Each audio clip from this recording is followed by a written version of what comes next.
going to be a grand slam home run. Swing and drive. Belton right. Welcome to the show. It's kind of a holiday for prospect nerds. I know it was exciting for you and I. We have the Rule 5 draft behind us now, so we can finally recap it. We did a preview. Of course, as it always goes, maybe a couple names that we discussed and then a bunch that we just didn't even reach it, like really have the time to get to or didn't even think to get to, end up getting picked. And that's the beautiful aspect of the Rule 5 draft. The good news is we got everything you need to know on each of those players. So we're going to dive into that. And then we're going to talk a little bit about our favorite pitcher autographs. And everyone's like, oh no, right? Everybody already is getting ready to turn the podcast off that collects cards. Oh no, pitcher autos. Yes. Our favorite pitcher autos in 2023 Bowman Draft. There's actually some really sick ones besides Paul Skeens and some that I will personally be collecting. So we'll talk about that somewhere in between the Rule 5 draft recap. But Jack, how was the Rule 5 for you? And how excited are you to rank pitcher autos? Davison De Los Santos? Yeah, I can't wait. I'm very pumped on that one. Like, what? Yeah. We didn't get into him because I was like, really? But I guess the Guardians saw a big leaguer, agree to disagree there, and I love Davison De Los Santos, but a big leaguer in 2024 is not what I have in the cards for him. I could eat crow. We'll see what happens. You're going to be pissed at me because, like, once you do fully get me into the hobby, it's just going to be pitcher cards that I go after. And you're like, dude, like, you don't know how to do this. Like, listen to me. And I'll be like, no, I like guy make ball go zoom. Yeah, I get it. And I know that's why, well, good news for you is it's cheaper to get in on the pitcher autos because people don't collect them as much. Right. I will tell you, we saw a really encouraging video of Daniel Espino with the Guardians just throwing a flat ground. And I know that he's got a long way to go, but just to see him throwing, I think was really good in a setting where they're like, okay, let's take a video and share this with people because it was zipping out of his hand. I mentioned that because that is a card that I collected in the past. So yeah, you go volume though, it's cheaper. You can find some really fun and good autos. But what's funny is on the Rule 5 side, it's so much easier when you go pitcher, the pitcher route. We always talk about that. It's almost always going to be dominated by pitchers. So we're going to talk about that because the first couple picks were pitchers, but then you get that out of left field, or I should say like out of third base, kind of pick where you get Davison De Los Santos and you're like, whoa, Akil Baddoo, whoa, like leap of faith, see if it pays off. We're going to break that all down and make the case as to why maybe it could work. Basically what I think we should do, because what the big question ends up being is, will these guys stick, Jack? So we'll give the outlook on them. I'm not going to say a guy won't stick, but we can talk about maybe how concerned we are as to whether they can stick or not. And by stick, it means, is it worth it for the big league team to carry this guy on the 26-man roster, or would they rather active roster, or would they rather try to send him to AAA and see if the team that left him exposed in the Rule 5 wants to buy him back at half the cost, $50,000, or if he clears waivers and he can go to AAA and you can hold on to him. Generally, fairly often, the teams will buy him back because, they still profited $50K on that. It's a no-brainer if you like the prospect. Every once in a while, though, you'll see that not happen. It usually is because the guy either imploded so badly or got hurt or whatever it may be. So we'll talk about kind of each of the players' probability. And there's an article breaking all this down a little bit more that we'll link in the episode description. And I talk about like kind of what those guys need to do from a data perspective, maybe too, that we won't get as deep into in this episode. But we'll start with the number one pick, and not a guy that we even really discussed. And it's funny because the Yankees just seem to start to get pillaged in these Rule 5 drafts recently, and especially their arms. And they got pillaged again with the first two picks. A's pick number one. The Oakland, soon-to-be Vegas A's, pick one. And they take Mitch Spence, right-handed pitcher with the New York Yankees organization. And a little bit of background on Spence, 10th round pick in 2019. He had a solid season. I thought this was a unique pick because I think, if they wanted to make two selections in this Rule 5, they could have probably taken somebody a little bit more impactful and then got Spence on the whip around. Like, I don't know if teams were lining up to take Spence, but maybe I'm wrong. And I feel like this is a safe arm, relatively speaking, but also a very low upside arm. Like it's a 4.47 ERA in AAA in 163 innings. nothing really jumps out stuff wise, but he finished the year on a nice stretch. And I think and we'll get into all that, but I think that's kind of what got Oakland a little bit more interested in Spence. But I thought it was an interesting first pick. Like last year, Thad Ward, Jack, he was clearly the best arm. This year, I think you could justify that some of the arms that went later were better. But of course, it's personal preference. So you never see this. And Thad Ward was a Swiss Army knife. We knew that he could be a swingman at the major league level, and he was probably going to make more appearances out of the bullpen than he was in the starting rotation for Washington. That ended up being the case. He was just a long man, and that's what happened with Mason Englert, if I'm not mistaken. Yep, with the Tigers. Kevin Kelly's a true reliever. I think relievers are probably the most sought after thing. This was an unorthodox pick in that regard, because Spence not only threw 163 minor league innings this year, he threw 130 the year before. So this guy is go get the ball and give him 6 innings. What do the A's need? Innings. Regardless of talent level, they need innings. Yeah. And this guy's 163 innings. If you compare him to what the output was for major leaguers this year, he threw more innings than Justin Verlander, Christian Javier, Joe Ryan, Braxton Garrett, John Gray, Clark Schmidt, Josiah Gray. It's insane the number of innings that guy. It is a rare amount of innings in the minor leagues. That is a great point. You just don't really see that at all anymore. And the flip side of it is you also brought up a point I want to highlight here is generally, and it's going to be the next arm that we talk about here with Matt Sauer, you might try a guy as a starter, but you select guys that, okay, if it doesn't work as a starter, that stuff will play in the bullpen. So you have a contingency plan. With Mitch Spence, if it doesn't really work as a starter, like sure, he could be a middle relief mop-up guy, but that stuff's not going to play better in the bullpen. To your point, he's going to be a guy that eats up innings. And you know what? If he throws 160 innings for them at a 5.5 ERA this year, they need someone to do that. So I get it from that lens. My thing is what's the big difference between Spence and James Kaprelian? And I think Spence could be better at this point with Kaprelian's injuries, and I think that's a good point. So you might as well see what you got with Spence. Like Kaprelian's not giving you 163 in AAA, and he's probably not giving you much better numbers, if at all. So I think that is a good point. And we talk about the trend at the end of the season.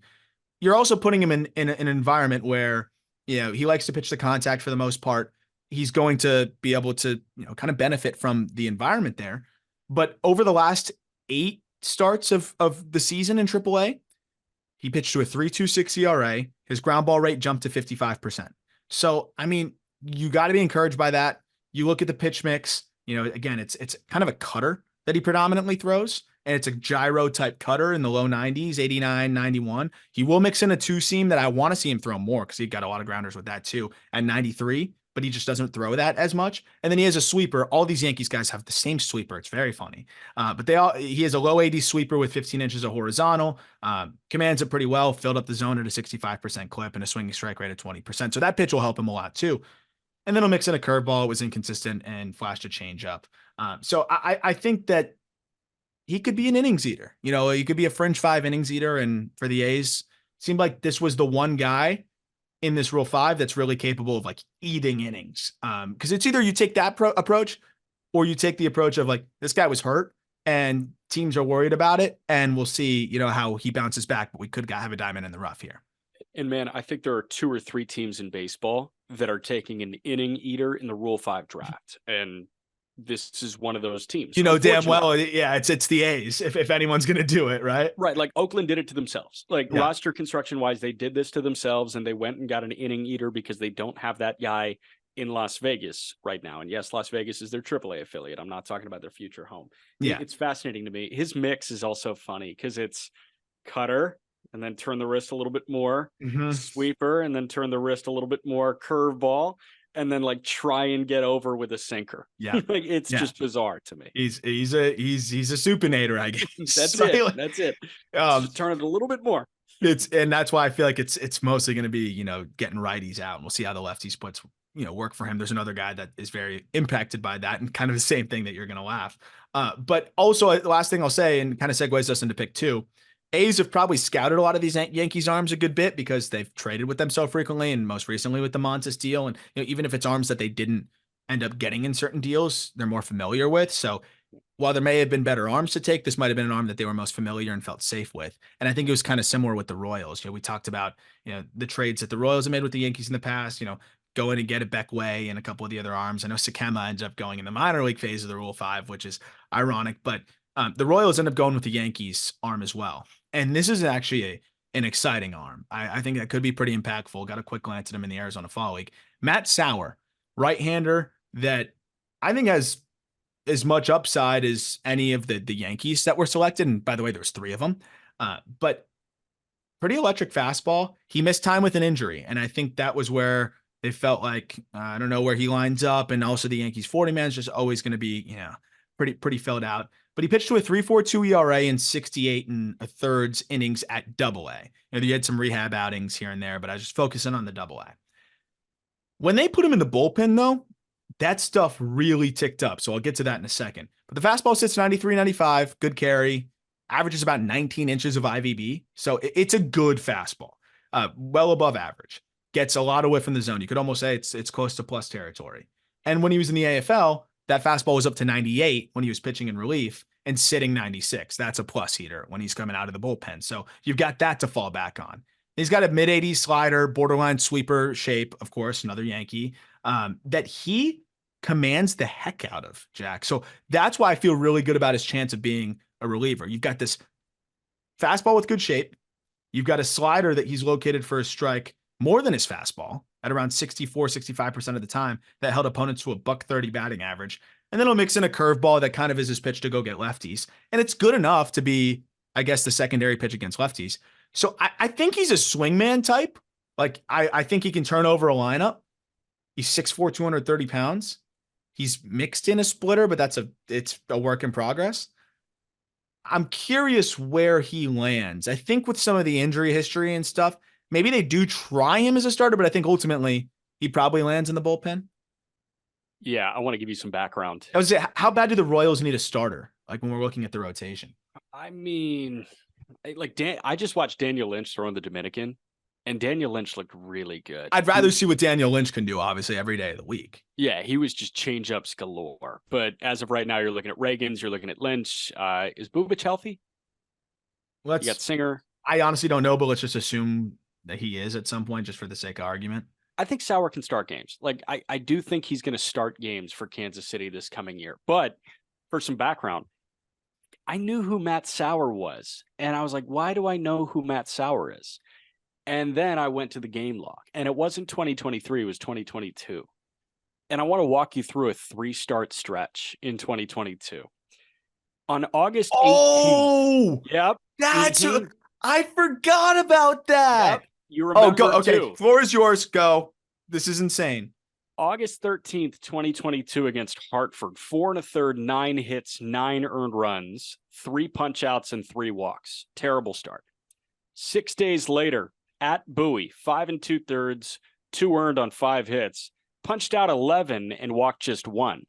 But then August 25th, at Somerset against the New Hampshire Fisher Cats, the Double-A affiliate of the Blue Jays, went 8 innings, 2 hits, only run was a solo homer, didn't walk anyone, and in 8 innings, this cat struck out 17 guys. 17. So there was a 2-start stretch where he punched out 28 and walked 1 in 13 2/3 innings.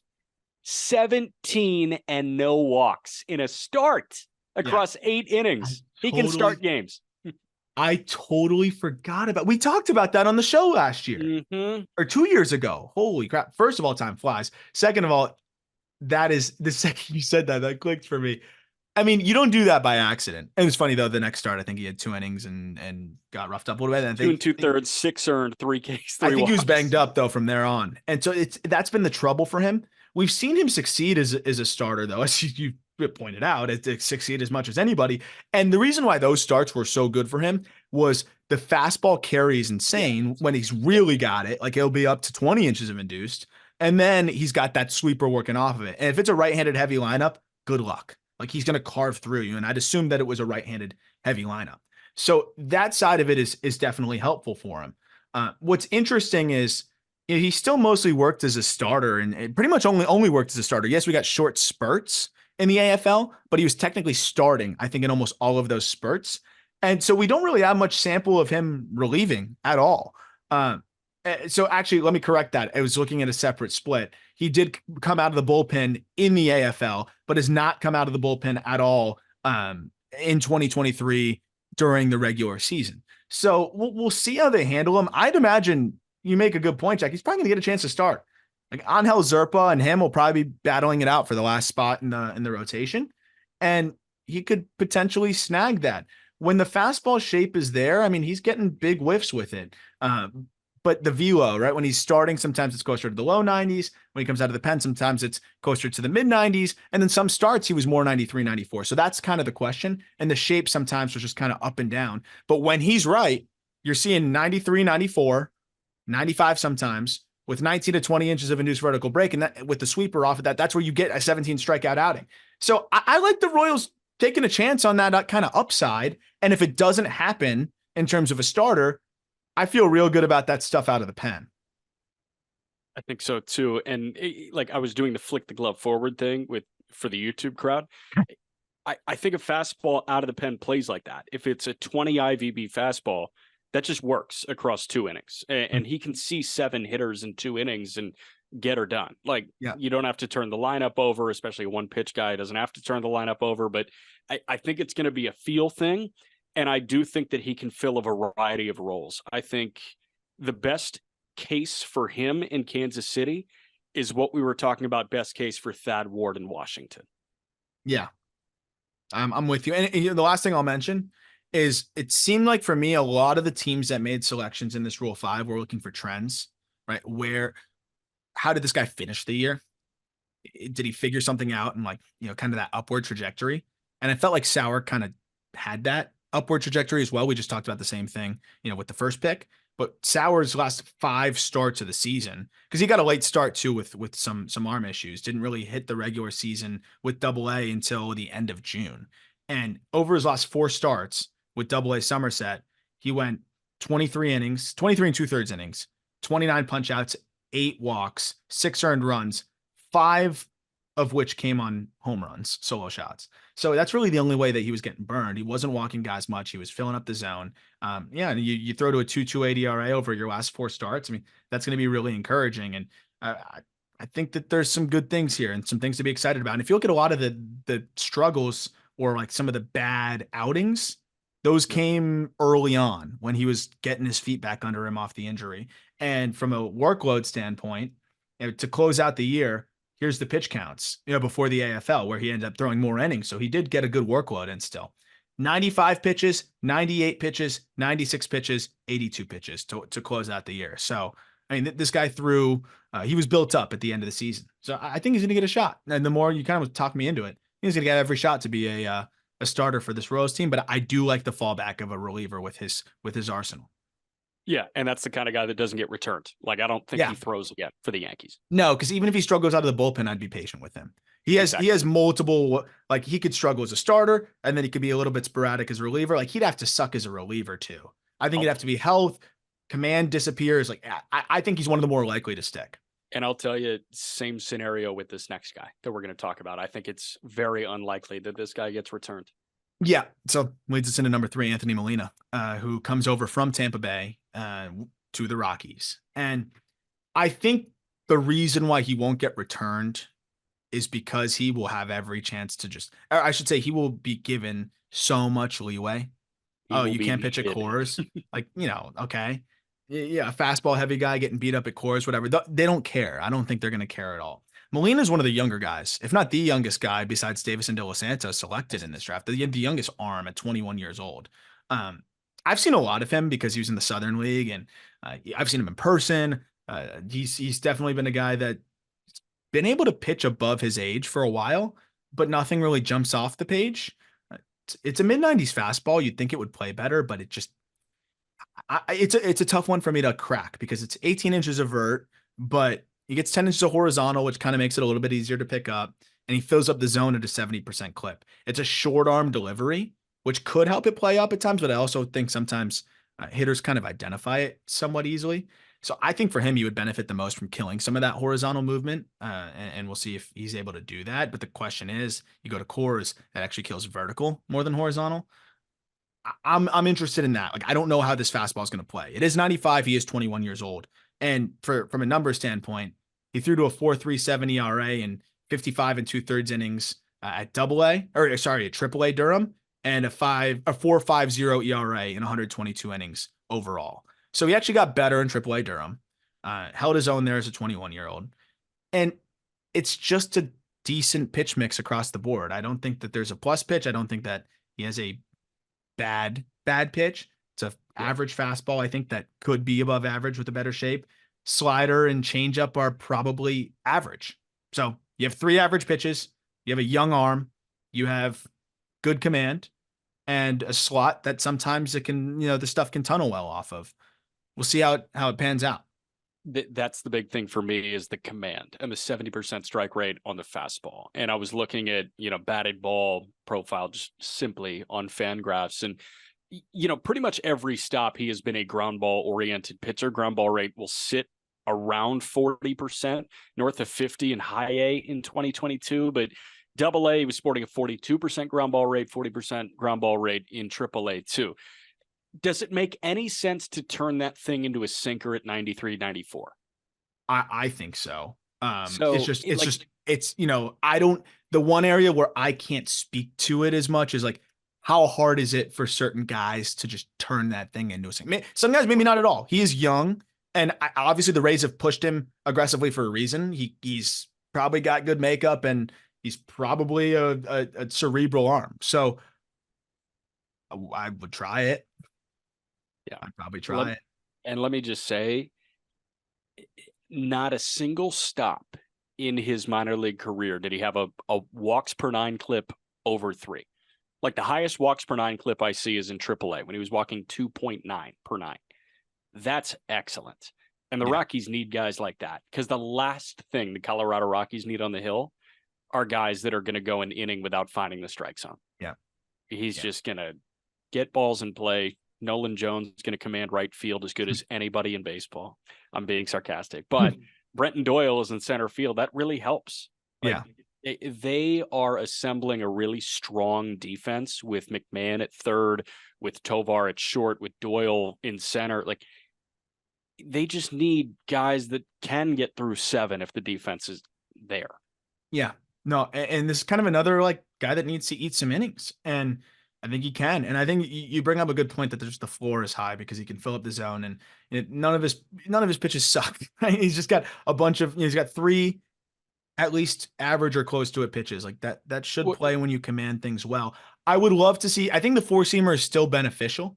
Like, I think he should still have that in his bag, but I would love to see him mix in a sinker because he is a high release guy. He's 6'3" release. And usually from that bucket and above, sinkers are going to play better from there. That's just the way it is. Like, lower release, 4-seamers play better generally. Higher release, sinkers are going to play better. It's a higher release. And I think now you compound cores, they might be looking at him and saying, hey, we just got this 21-year-old arm who has good command, and all we got to do is tweak the arsenal a little bit. And, he could be great. Or they don't tweak the arsenal and they just say, hey, he's got a decent 3-pitch mix. We think that, he can continue to hone in on some of the things within that arsenal, and, he'll be good enough. So I think they've got a back end of the rotation arm. The thing with Molina, though, is he doesn't have the contingency plan as much as some of the other guys. Like, I wouldn't say he is as, I don't think he adjusts to the bullpen as well as some of these other guys. I think it's kind of starter or bust for him in some ways. That's fair. I do think that he can be a starter. I also think that he can be a long man, and the Rockies, more than any other team in baseball, need long men. And I want you to think about, last thing on Molina, I want you to think about the team that picked him. What happens at Coors Field that really doesn't happen anywhere else? Games get out of hand early, like more so than anywhere else in baseball. There's a 6-run difference in the second inning because shit just happens in Colorado. And that is, like, I'm not going to give you empirical data to back that up, but if you've watched, any game at Coors Field, that it's 8-0 after 2, and that's just how baseball at Coors Field works sometimes. Yeah. So if he can throw 3 through 7 in those types of games, regardless of if they're on top or if they're trailing, I mean, they need those guys more than any other team in baseball. No doubt. I think it's an excellent point. And again, he's so young that he could have another tick up. He could find, there's so many different things that could change. And I like that exciting aspect of things too, with the durability, the youth, and just maybe a little bit more projection here. So last thing I'll mention, killed about 2 inches of horizontal over his last like 4 or 5 starts. Could just be by chance, but could be something to monitor as well. Because that fastball play a lot better at 18 and 8 than 17 and 10 if we're talking about vertical and horizontal movement. How do you actively do that? Do you try to like baby cut it? I don't understand. That's a little bit of that's kind of the next thing I'm looking forward to doing. I want to like just go in a pitch lab and just ask a million How do you questions. figure this out? Notes. Yeah, exactly. But with hitters, I'm able to, I've done that a few times. Like I can answer those questions. I'm very interested in that, but it's got to be a little bit about the release. It's got to be a little bit about the way you grip it and maybe the way you rip it and certain things probably for different guys. But that is a fascinating thing that I'm curious how malleable that is for some of these pitchers, but I'm sure it's different for each guy. Next up, White Sox. This was Shane Drohan they take out of Boston. And Drohan was a name that we've seen floated plenty because he's a lefty that, had some nice stretches and, had a little bit of prospect intrigue because he was in a system that doesn't have many arms, especially at the time over the last couple of years. And he had some nice stretches. But he's the opposite of everything I said earlier in terms of getting guys who are on a positive trajectory. He couldn't have been on a worse trajectory heading into the offseason in the Rule 5 draft. Just to set the scene. So he's a lefty, pitchability guy, really good changeup. But the pitchability started to go away. And when you're a pitchability guy and the pitchability goes away, then it gets a little murky. So he dominated Double-A to the tune of a 1.32 ERA in 34 innings. Then in 89 innings in Triple-A following that, a 6.47 ERA and a 1.86 WHIP. He walked 15% of batters over his final 15 appearances of the season. But he is a 6.3 lefty, low 90s fastball, plus changeup. Like his changeup is probably the best changeup of any player drafted in the Rule 5.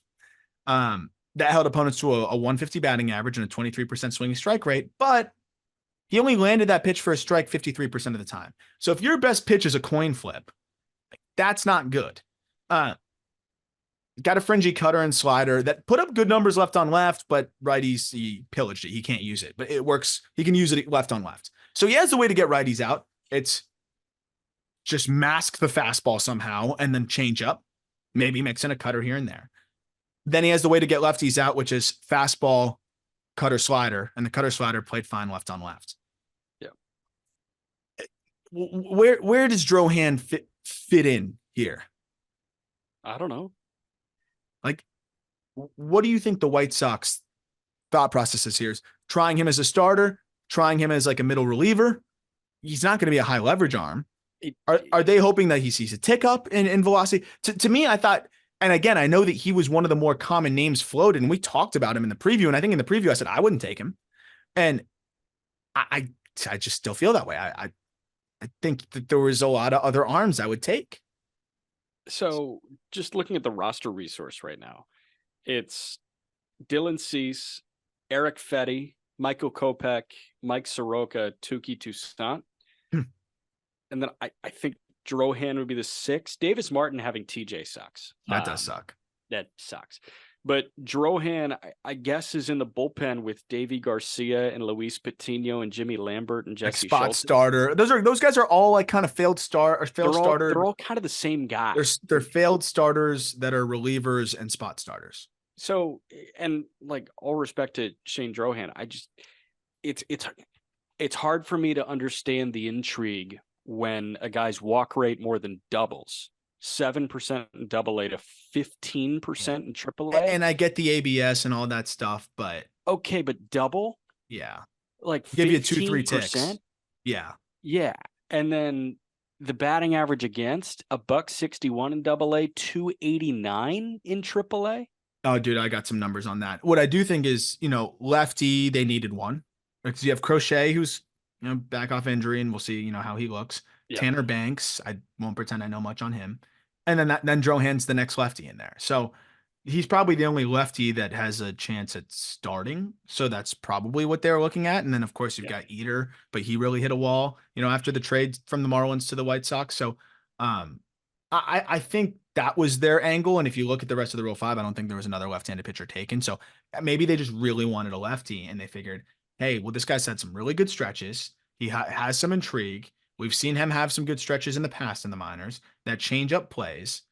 But on the flip side, last 15 starts, dude, this is the crazy part. Or actually, let me cue this up to the end of. Well, while you cue that up, I'm just going to ask you, like, real quick, who you would prefer Drohan over. And I'm going to go through the projected AAA rotation right now. On the big league staff on opening day, Eater or Drohan? Eater really struggled, man, but I think Eater just has so much more upside. I guess the way they figured is like, okay, if we take Drohan, I won't answer them all this long. Yeah. If we took Drohan, it gives Eater a little bit more time to get ready. Okay. And give it. So I'll say Drohan right. But again, like if you throw Eater into AAA, is he going to do worse than what Drohan did? Like, right. I'd lean Eater, honestly. I'd lean Eater. Mena or Drohan? Mena. Schuster or Drohan? Schuster. Schultens or Drohan? Schultens already threw like 80 innings for them. So I go Schultens. Yeah, I go Schultens. Nastrini or Drohan? Nastrini. Sean Burke or Drohan? Sean Burke. Yeah. Like it's crazy. Matthew Thompson, Jonathan Stever, all these guys I think are better options on opening day. Yeah. Maybe not Stever. But yeah, I'm with you. And then when you look at the last 15 outings to close out the season, fastball, opponents hit 400. This is 153 plate appearances. 400, 523, 750. That's 48 for 120 with 9 home runs, 31 walks, 28 strikeouts. And I really don't like piling on guys like this. Like I always think about like there's a Shane Drohan out there and like he's a human being that, is about to get an opportunity to pitch in the big leagues. And I hope he succeeds. Like, I hope he sticks. I hope everything goes well. But just from like the doing our job and just like analyzing it standpoint, I don't totally get it. But again, the White Sox were far from the only team that were in on this guy and interested in this guy. So clearly there's scouts out there. There's people out there that maybe see something I don't. But fly ball pitcher that his fastball gets barreled all the time. And then, the cutter and slider are really only usable left on left. And that leaves him with just the changeup. It's a tough sell. It does help that the changeup opponents hit $150 against. But again, the pitch was a coin flip strike for him. So something's got to change. And I don't know what that's going to be. I don't know if he starts using the cutter instead of a fastball. I don't know if he, adjusts his arm angle and slot to make things more difficult. I don't know. The White Sox clearly saw something. They have a plan, and I'm interested to see what that looks like. But I do think there's a chance he gets returned. One more before we hit a quick break. This was a little bit of a surprise, but also not totally a surprise because on the last episode that we did Talking Rule 5, the preview, I mentioned that I thought Nasim Nunes could be a pick. And I even when I said it, I was like, like it doesn't sound likely, but that's just the rumblings I kept getting. And sure enough, he gets picked. And I can talk myself into it or out of it. So I'm curious to get your thoughts. First of all, I love Nas Nunes. And if you're a Nationals fan that's just tuning into this, you can go check on the call up. Older episode with Nas is awesome. And then we did a live breakdown of some of his best defensive plays. That's also was awesome. And you can check that out in the article that's linked in here. I embedded that YouTube video. He's so funny. My favorite thing that Nas said was I had one of his plays in there. He backhands it in the video, makes a crazy throw. And Nas just goes, yeah, that's ridiculous. I was just like, that's so funny. But he's a confident guy. He's fun. He's going to be, fans are going to love him. But for the Marlins, it was surprising because yes, he's not a big bat, but they don't have a ton of shortstop depth. I know that the Nationals have CJ Abrams, but I think for them, they're looking at Nasim Nunes as one, they get taken from a division rival, but two, elite defender at shortstop from day one. Like he's a big league plus defender tomorrow. I think he's arguably the best defensive shortstop in the minor leagues. He was 52 for 59 on stolen bases as well. And he walks a ton. I think when we talked about him, you went through like the OPS at each stop or something. I think there was something like that, and we're like, oh my gosh, Went yeah, to the slug at each stop. Yeah. yeah, and that's going to be the problem. And it's like I don't think he's going to slug at all. But if he has a 600 OPS, which is a really low bar, obviously, off the bench as a elite base stealing threat and an elite defender at short, second, third, wherever you stick him, might be worth the roster spot for a rebuilding Nats who might hope that they can unlock something offensively. I think this guy's worth a roster spot on most teams in baseball. I think there are 5 or 6 teams that, would be better off not rostering Nasim Nunes. And those teams, I think, already have a Nasim Nunes adjacent player. Like, I view this guy in a very similar light to Jorge Mateo. That was what I was thinking. And Mateo's gonna have better spurts because he has more power. Sure. But I think the pits aren't going to be as deep or steep because Nunez walks. Yeah, if you like Mateo, if you like Geraldo Perdomo, if you like Edmundo Sosa, and Sosa does not walk. If you like those 3 guys and you think that they are worthy of a roster spot on your favorite team, you would love Nasim Nunes because he is cut from that exact cloth. And I love those guys. I want that guy as a third middle infielder. I think Nasim Nunes, he's not going to be one of the best third middle infielders in baseball, but he's going to stick around for way longer than you may expect when looking at the baseball reference page or the Fangraphs page because he's an elite defender. You know damn well he could play an elite second base and an elite shortstop. He might be the best defensive second baseman in the sport if he's over there. There you go, man. Like, somebody goes down, you need him there for 2 weeks. Yeah, he's going to hit 9th. Who cares? He's going to walk. Things are going to happen.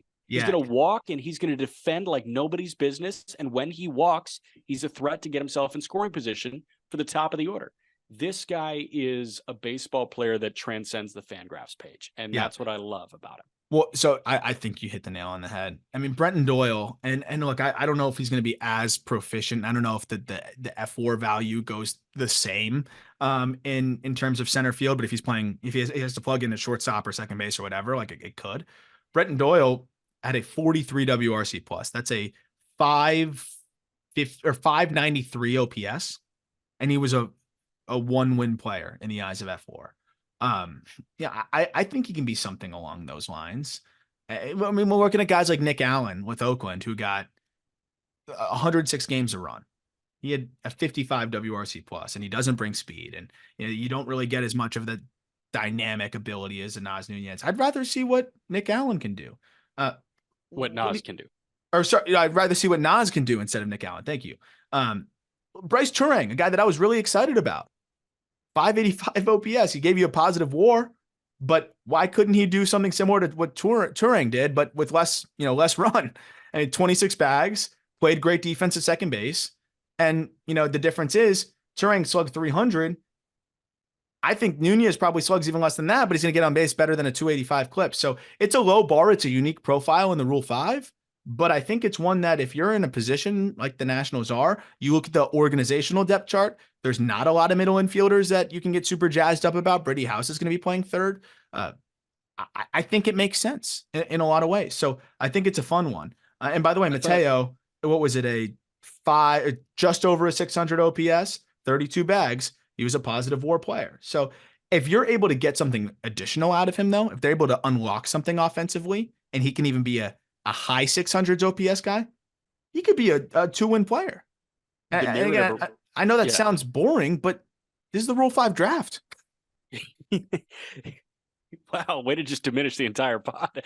No, you're not finding your next superstar. It's probably not going to happen. And that's boring to like some people. I think it's really fun to be able to just pluck that guy from somebody and pluck two wins. Yeah, 100%. No, I think you're looking for positive WAR players. And I think if minor league baseball had WAR, the narrative surrounding Nasim Nunes would be a lot different than it is. Yeah. Because you would see that he is a positive WAR guy for how, I guess bad the WRC plus is or how low the WRC plus is. So were you surprised by that pick before we move on to the next one? I guess because that's a name with brand recognition and he was the Futures Game MVP, like it incited an emotion from me. But as soon as I saw the pick, I was like, good pick. And the longer that I sit on it, I say, good pick.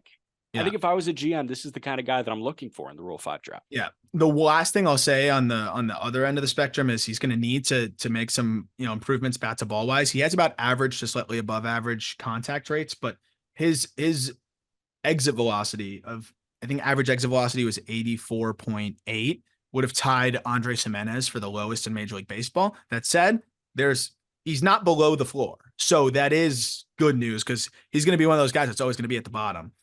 So if he can just find a way to spray some more line drives, maybe he even scraps the switch hitting because the left side is a lot better than the right side, or at least it was last year. That could be something that helps him too. So there's a lot of different ways where maybe you can squeak out a little bit more value there. So, all right, Jack. So before we get to the other 5 picks in this Rule 5, and actually a couple arms I'm really excited about that I thought were some nice steals, let's talk about some arms that could be nice pickups in Bowman 2023 draft. And we talked about it on the open.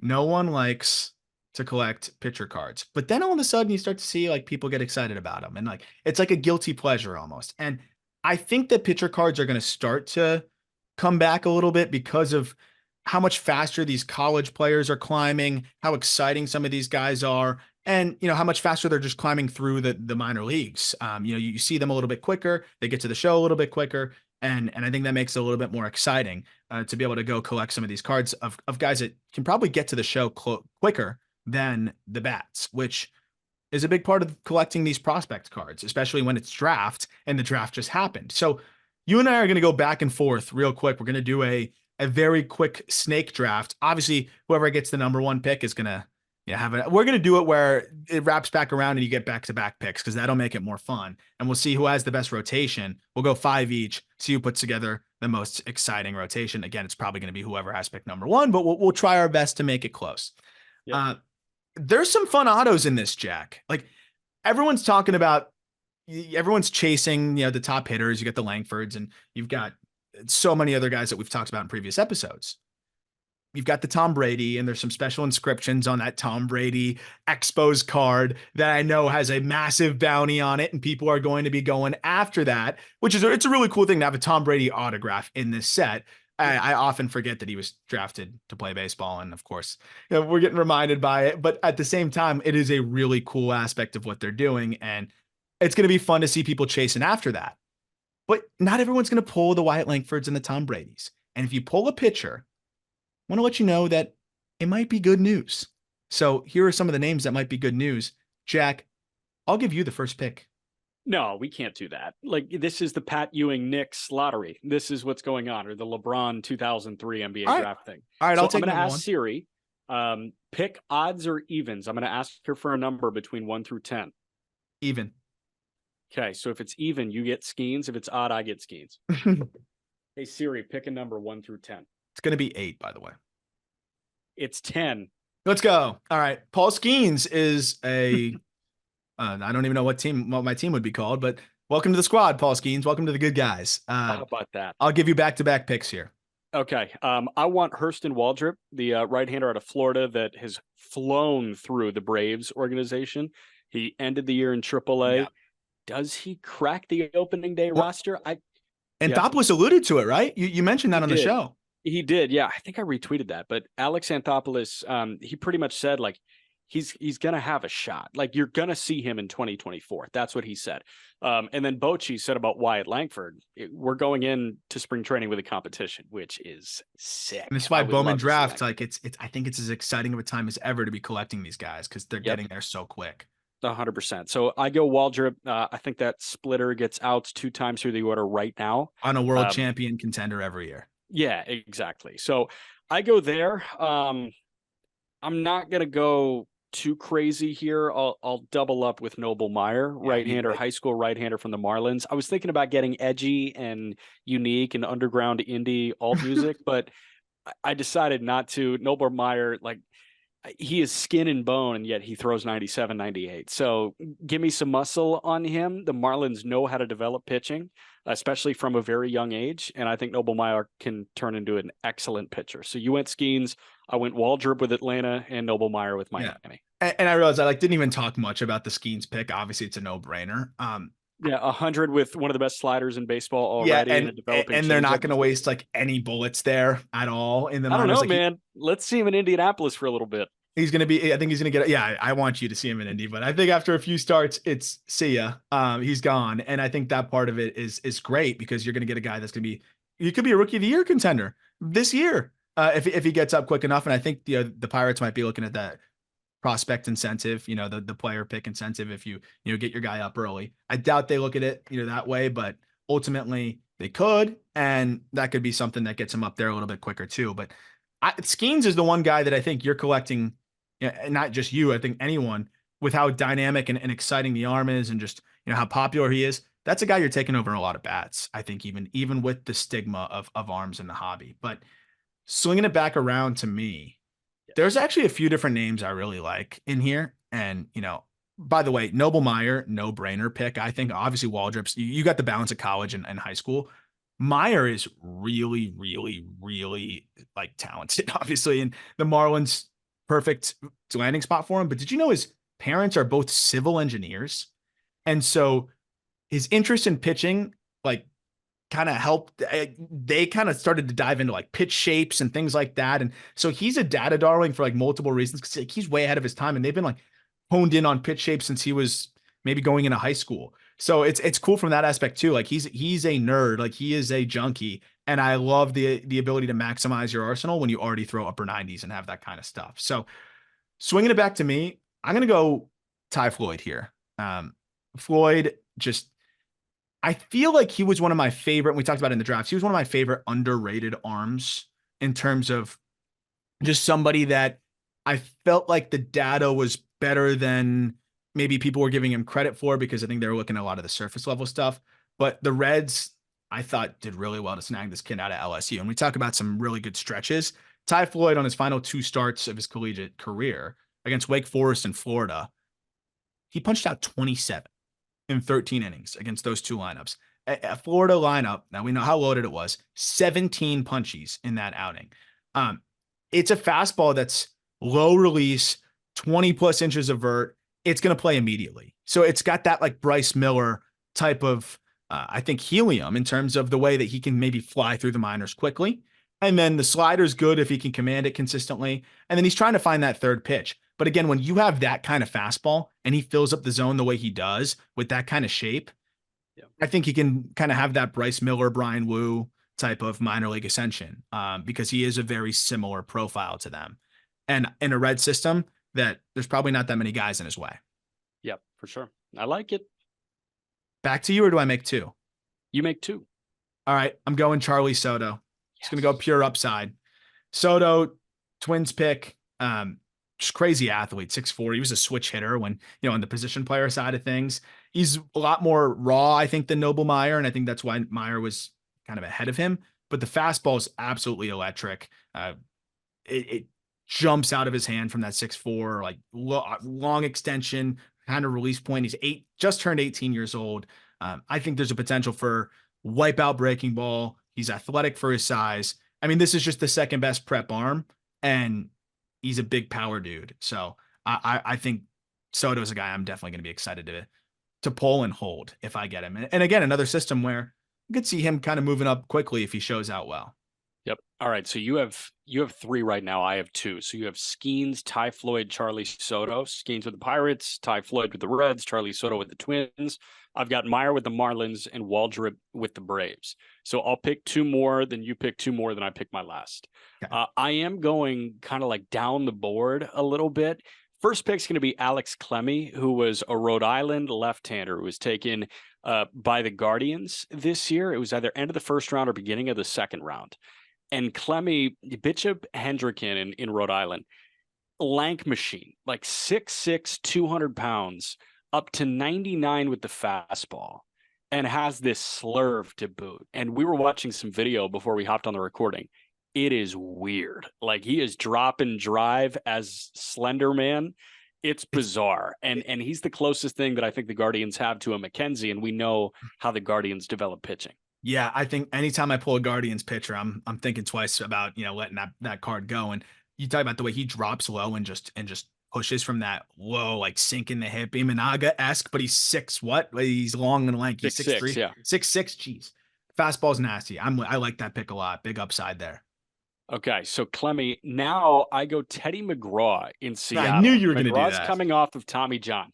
Here's my reasoning. Who do we laud as pitching developers? There's almost like a big three, right? Tampa, Cleveland, and the Dodgers.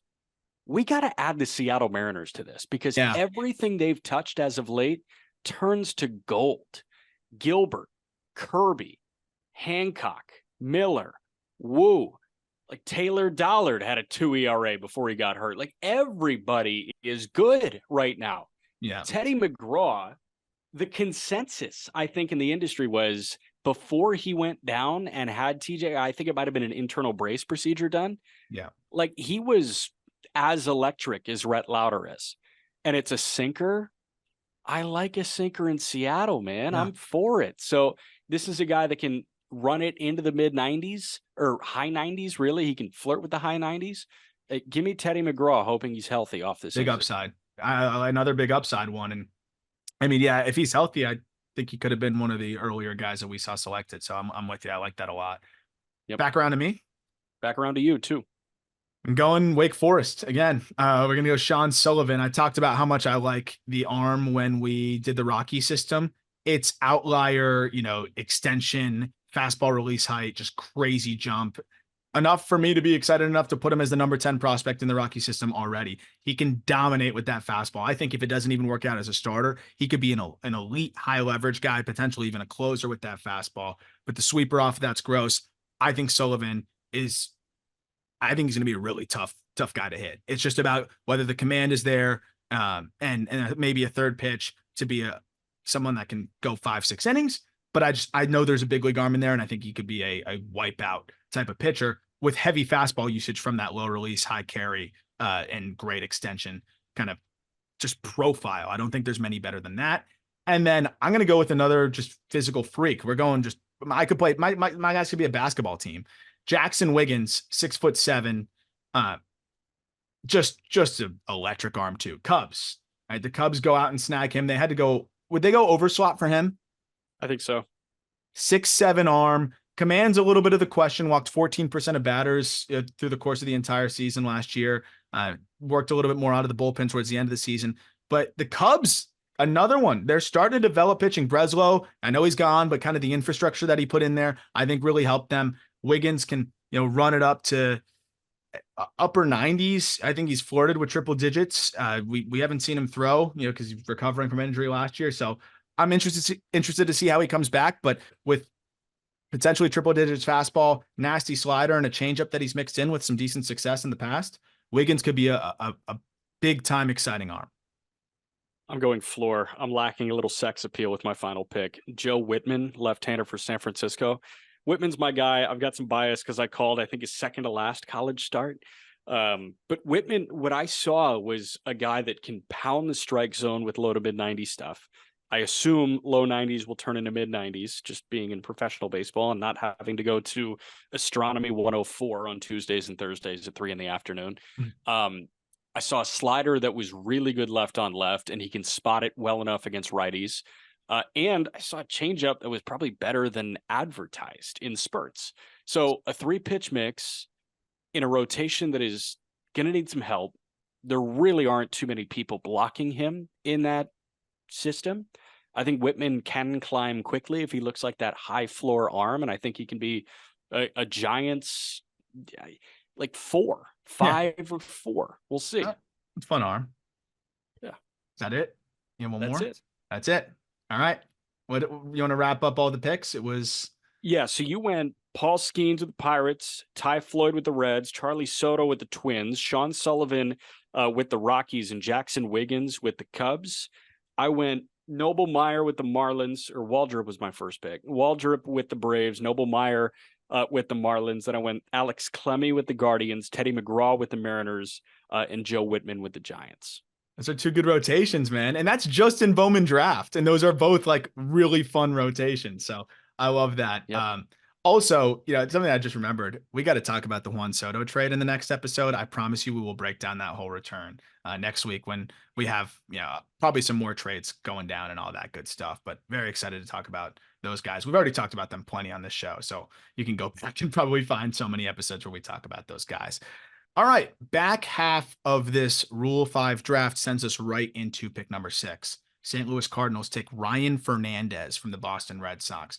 This is a guy that they're taking with the idea of him being a reliever, Jag. I mean, that's what it is, right? He's hard throwing, lights out in Double-A, another guy that hit the wall in Triple-A, which is just interesting with these Red Sox pitchers. I thought that was an interesting pattern here with both of these guys. Fernandez, high velocity, poor shape. So 25-year-old that I think overpowered Double-A hitters, and I just don't think the velocity played the same way against Triple-A hitters. 95 to 97 with it, but it's dead zone. Like it flirts with the dead zone pretty frequently.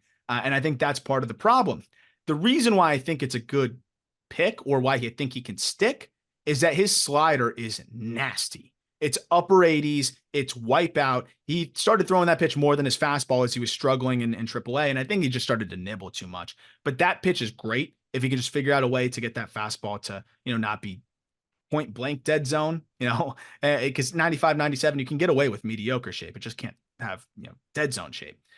Opponents hit 120 against the slider, chase rate above 40%, swinging strike rate of 28%.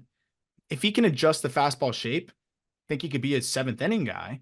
But right now it's heavy slider dependency. Hope the velocity masks the poor shape. I'm fine with a bullpen arm with a heavy slider dependency. Like we saw Matt Whistler throw 90% slider in 2022. That works. He's just gotta get really fine with it. Yeah, get really fine with it and mix in 96. Yeah. Mixing in 96 is going to work. Now, relying on 96 in the dead zone is not. But, if you pitch backwards and, say he gets through an inning in 15 pitches and 4 of those are fastballs, that's a guy that can sustain success in a big league bullpen. And if he can make any, that seems to be the trend here, is a lot of these guys with pitch shape. If he can kill a little bit of horizontal, even if it's subpar pitch shape, it's just not dead zone at 95, 97, that'll be enough with that slider. Yeah. So I think he's got a good chance to stick, but the question is, can he just limit the damage on that fastball? He had a 6.16 ERA in 30 2/3 innings in AAA. 25 years old, though, should be some sort of a middle relief guy in that Cardinals bullpen. Yeah. Angels passed at number 7, number 8, and this was the 6th overall, like the 6th pick, or I should say the 7th pick, but the 8th selection in the order here. The Mets take Justin Slayton from Texas. This guy might be one of my favorite arms. He ends up getting traded to the Red Sox, by the way, for another prospect. So we see that sometimes, right? A team like the Red Sox could call the Mets and say, hey, we're afraid that Slayton's not going to be there. We'll give you, a decent prospect because we want Slayton that bad. And I kind of get why they want Slayton. Right-hander that put together, I think of all the names we're going to talk about, easily the most impressive season. 6.4 through to a 2.87 ERA and 59 2/3 innings between Double-A and Triple-A. Fastball average 96. Also has a nasty cutter and slider. Plus velocity on the 4-seam. Good shape, about 19 inches of induced vertical break. Only 6 inches of horizontal. 13% swinging strike rate on the pitch. That already plays. Then you've got a cutter that underlying data was good. Opponents hit it pretty well. So I think he just was in the zone too much with it. 70% strike rate, a 40% chase rate, 18% swinging strike rate. If he can kind of locate it better, I think that's an above average pitch. Then he has a sweeper that was a really solid weapon for him against righties, held opponents to a batting average below 100, despite throwing it about a third of the time against righties. So this is a guy that's not going to be able to get lefties out. His splits righty versus lefty are pretty dramatic. I think righties hit 161. While lefties OPS to 885, I think he had a 385 point difference between righties and lefties in OPS this past year. But you can kind of shelter him from lefty matchups, and he could go multi-inning relief and just attack righties. And I think he could be a pretty darn good arm. This might be one of the more impactful arms that we see selected in the Rule 5 for a good team. Yeah, you were saying similar stuff about Mason Englert last year, and I think that he's very similar to Mason Englert, but with a better fastball. Yeah, better stuff, I'd say, but yeah. Yeah. This was the one that like the insiders were talking about. Like any Rule 5 tweet that I saw leading up to the draft was keep an eye on Justin Slayton. He's going to go high. I'm like, oh, okay, let's do it. There's something about traded Rule 5 picks. And I was actually just talking about this on the Just Baseball show. Do you know how badly the Reds could have used Blake Sabol? And the Reds took Blake Sabol in the Rule 5 draft and then traded him to San Francisco like 12 hours later. Yeah. So I think Boston got a really good one. And I think the Mets, if/when they have bullpen issues, going to be like, why did we trade Justin Slayton? We kind of liked him. That's why we picked him. But, hindsight's always 20/20, it seems. Yep. I actually tweeted out a picture, that futuristic world. And I said, Cincinnati, if the Reds kept Blake Sabol, like they could have actually used him. I don't know if he makes that much of a difference, but I'm with you. I think he definitely helps for a team that just missed the playoffs. They swapped 0 catching production. Yeah, legitimately negative.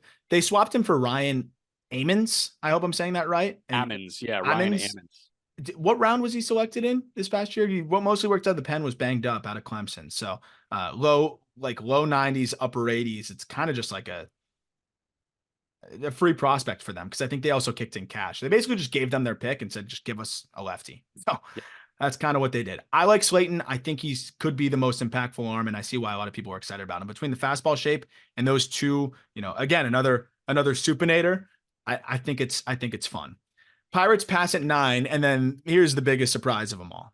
And the highest upside in terms of the player that could ultimately have the most impactful big league career, it's got to be Davison de Los Santos, who was selected from the Diamondbacks by the Guardians. So the Guardians take Davison de Los Santos, third baseman out of Arizona. And I think that Arizona kind of felt like, hey, if someone dares to take this guy, like, okay, we'll tip our cap. And I'm sure they're upset to lose him because he was a very popular helium prospect going into this year. So many people were amped up on him, and understandably so. In his age 18, 19 season, he went nuts, finished the year in Double-A. Then we're assuming a full season in Double-A. Oh, this guy's going to break out. The EVs are insane. He actually makes some decent contact in terms of his frequency of contact. But it was a really slow start for him. He really struggled in Double-A. Through his first 60 games, he slashed 203, 269, 310. Then you see him through that kind of stretch, tinkering a lot of different setups, a lot of different things. Eventually, they put him on the development list. He returns July 14th, and he makes some adjustments. I'll get into those in a second. But from that point forward, the subsequent 56 games in Double-A as a 19 and then 20-year-old, slashed 322, 340, 596 with 14 home runs while cutting his ground ball rate to 12%. I can see why the Guardians wanted to take that flyer. You're getting a guy that has 30 plus home run potential that finished the year on an insane stretch and is just turned 20 years old and could start the year, presumably if he wasn't selected in the Rule 5 in AAA. I get that. They're going to need to be patient, and it's a really, really fascinating pick because it's still an extremely high risk offensive profile. And it's all about the bat with his value too. It's not like he's, some great defender at the hot corner. Do they have patience? Like, this is the antithesis of the Guardian way offensively. I know, right? The opposite. I saw this and I was floored. I was like, what? And I texted you. And again, like, I hope he's really good, but I don't see a world where he hits 200 in the big leagues this year. He punched out 26% of the time in the Texas League. Yeah.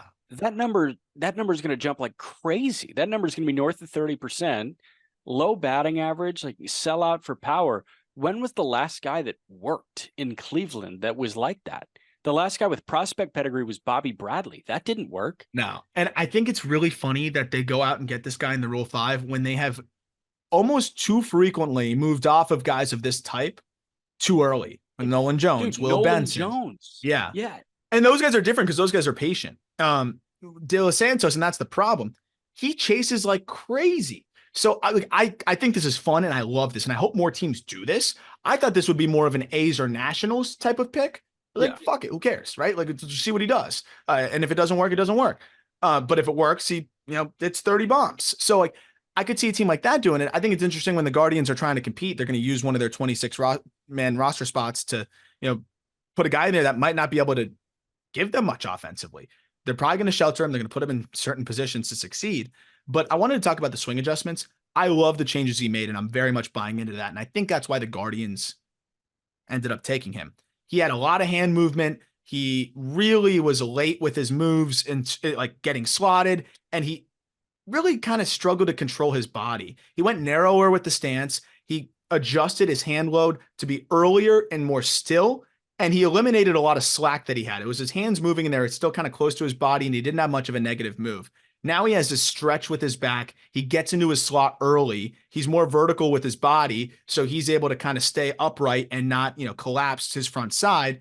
And so he has this negative move. He creates this rubber band, this tension in his backside. He coils a lot better. And being more vertical, he's able to fight that premature forward move. Those things were great for him because it allowed him to see the ball earlier, and it also allowed him to, kind of work behind the baseball and create more lift, and also just stay back on breaking balls and not be on that front foot. It's not a coincidence that he cuts that ground ball rate by 12% when he makes those changes. That's encouraging. But again, even that 56-game stretch where he balled out 322, 345, 96, still only an in-zone contact rate of 77% and a chase rate over 40%. So you could say, yeah, those changes helped. They definitely did. But you can also say there's probably some batted ball luck in there, and there was some red flags for regression. You can't chase 40+% contact rate below 80% and have success. It's very difficult. You can do that, but it's very difficult. And it's even more difficult when you're doing that in Double-A, and now you're making the jump to the big league. So I don't know if he sticks. I think it was, if you don't care about the money, which is rare for Cleveland, it was worth a flyer. See what happens. You don't often get a chance to pluck a 20-year-old with 107 mile per hour, 90th percentile exit velocity and numbers that he has produced in stretches. But, this is a leap of faith if I've ever seen one. Yeah, I'd say so. I don't know. I hate to be cynical about it, but I don't see how this winds up being a good pick. I do think he ends up being returned to Arizona. I think that they're going to throw him into big league spring training. He's going to really struggle, and they just paid $50K for a 2-week cameo in spring training. Yeah, the one thing that he is working for him, he does hit breaking balls well now that he's really made that adjustment, but velocity did chew him up at times. So it's going to be fascinating. Yeah. Pick number 11, pass Tigers. Red Sox pass, but they did make that, we did see the trade. Giants pass, Reds pass, go to the Padres at number 15 overall. They go get Stephen Kolek, 11th round pick in 2018. They take him from Seattle. He made the move to the bullpen in 2023, and his stuff jumped up multiple ticks, Jack. So he went from sitting in the lower 90s to the mid 90s, and he has a four-seamer that picks up a ton of whiff at the top of the zone. I like Kolek because it's that fastball at the top of the zone from a low release point, and then he also has a heavy sinker that picked up a 74% ground ball rate. It's rare to see a guy low release get that carry on a four-seamer and then also throw the sinker from a low release that generally sinkers don't play better from that spot. But when you got a high carry pitch and you can kind of change eye levels, he dominates with those two fastballs mostly. Like those are the two pitches you're going to see the most, up and down. And that allows him to have consistent splits versus lefties and righties, changing those eye levels. His most reliable out pitch is a sweeper, and it's fine. Sweepers generally don't perform well against lefties. So it's if you're a righty. So it performs well against righties. He doesn't really have that out pitch against lefties, but he can really just go four seam up, sinker down, and take care of lefties. He'll sprinkle in a changeup. Another guy that finished the year really well, dominated through his final 20 appearances of the season, pitching to a 0.75 ERA in 24 innings while holding hitters to a 155 batting average, 30% swinging strike rate, and a 61% ground ball rate. Sorry, that was a 30% strikeout rate, 61% ground ball rate. So this guy balances ground balls and strikeouts. I think he's going to stick in the Padres bullpen. So fastballs are genetic. Younger brother of? Don't tell me. No, like don't say it. Is it actually? Mm-hmm. Tyler? Mm-hmm. Oh, man. And I'm not talking the Marquette point guard. This is sad reality of baseball. But Stephen Kolek was a full-time starter in Double-A with Arkansas in 2022. He threw 143 and 2/3 innings in 1 year. Tyler from 2014 to 2019 threw 163 and 2/3 innings. So Steven had 20 fewer innings in 1 year than Kolek had, than Tyler had in 5 years. This is Such a crazy. sad story. Such a sad. At least the brother gets a shot now too. That's yeah, 100%. You can kind of like, live vicariously through his career. Although Tyler and Brady Aiken going 1-2 in that draft was the biggest what if maybe in MLB draft history, and just so out of their control, which sucks. Yeah, Yeah, that's the part that really totally sucks. sucks. But I will say, so it is genetic though, and like there's some just raw arm speed and just fastball velocity you just can't teach here. And I think between the four seamer and the sinker alone, like that could be enough out of the bullpen with that shape and that life. It's the lowest release height of anybody taken here. I think it's 5'4", 5'5". That'll play. So I think he's a fun arm that should stick as a 6th, 7th inning guy for them potentially. Yeah, hope so. Last but not least, so we'll fly through just so you know who else passed. Yankees passed at 16, Cubs passed at 17, Marlins passed at 18, Diamondbacks passed at 19, Twins at 20, Mariners at 21, Blue Jays at 22. Sends us to the Rangers, the final pick, and maybe one of the more under the radar guys because he didn't even throw last year. So that's a fun, way to approach this, but it's a way to find some diamonds in the rough. Yep. Carson Coleman, Yankees' 3rd pitcher that gets taken here. Rangers snag him, which is cool because they're actually looking for relievers. And I think this is a guy that they feel like has the most upside. If he comes back, and he doesn't look healthy, then they can, send him back. And I think the Rangers aren't worried about 50K, even with the RSN issues. He really looked good in 2022, like was electric.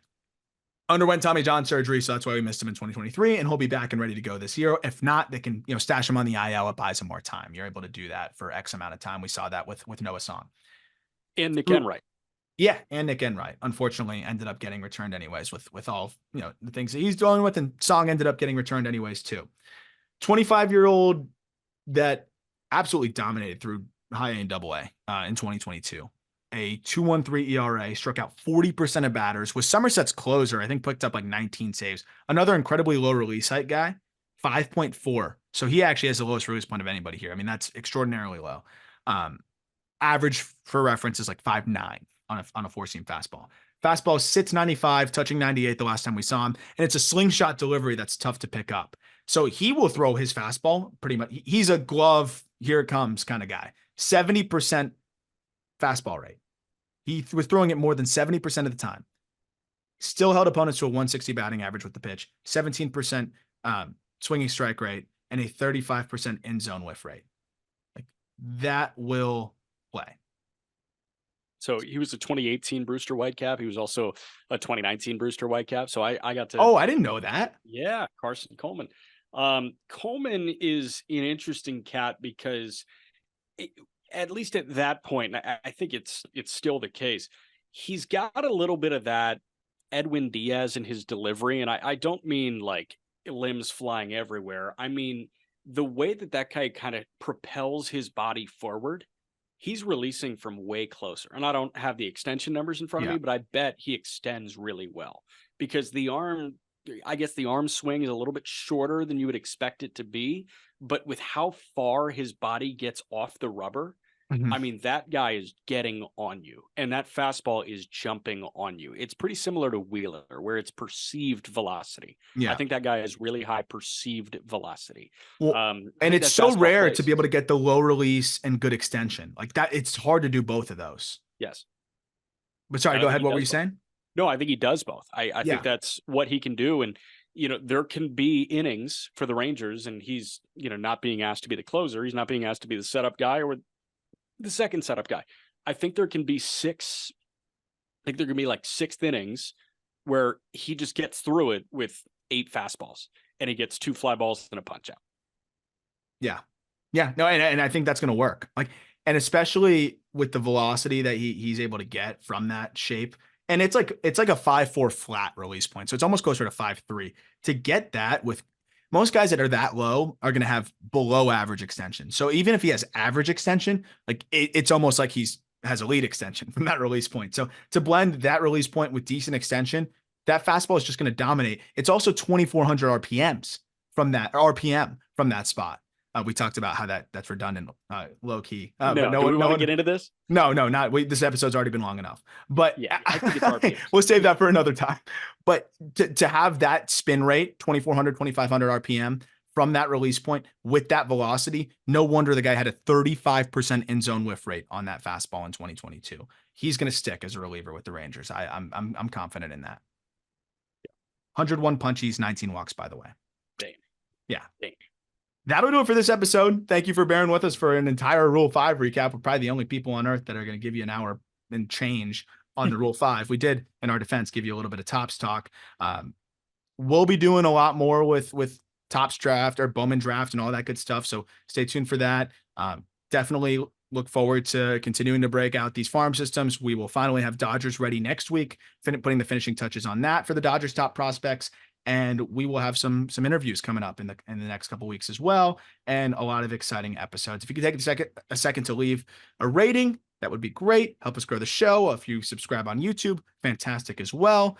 And check out our Arizona Fall League recap on the Just Baseball channel. Put that out. That was a lot of fun. Everything you need to know about the season of the Fall League, some open side video of a lot of different hitters, a lot of cool stuff there. As always, thank you for listening. Look forward to talking prospects with you next week. Have a great weekend.